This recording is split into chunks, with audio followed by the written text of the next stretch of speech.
The Japanese Imperial Army sexually enslaved an estimated 200,000 women during the war. They were taken from the Philippines, Korea, and China, among other nations. Critics have repeatedly blasted the Prime Minister's handling of Japan's wartime history, straining relations in the region. He made reference to past apologies, but he didn't offer a new one. Why would anyone have been expecting that? Why wouldn't he have just flatly apologized one more time? Well, here's the question, here's the challenge inside Japan about this question of apology. I think the Japanese people feel that their government has apologized a lot. There have been repeated statements on the 10th anniversary, starting with Mr. Murayama, the Prime Minister, for the 50th anniversary in 1995, then again 10 years later, the Prime Minister Koizumi, and now Mr. Abe. But the regional relationships that Japan has with South Korea and China in particular are not improving.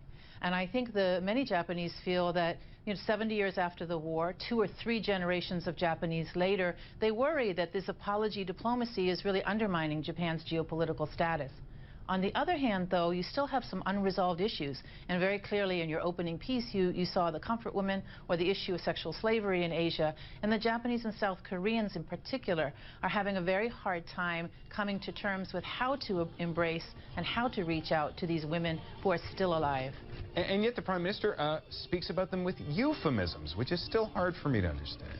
Well, the word comfort women is not a very comfortable one for anybody other than those who want to go back into the documents of the middle of the 20th century. This is, in today's language, was a systemic coercion of women for the military brothels of the Imperial Army. It was what we call today human trafficking. And I think that's a language that you're starting to see the Japanese government embrace. It's a 21st century language for this phenomenon. Now, in remarks that will almost certainly inflame tensions with Korea, Japanese Prime Minister Shinzo Abe has criticized an American school textbook that describes some of Japan's wartime atrocities. The New York Times reports that Abe told Parliament that he wants to fight what he calls mistaken views abroad concerning Japan's wartime actions when the Japanese military brutally conquered large parts of Asia.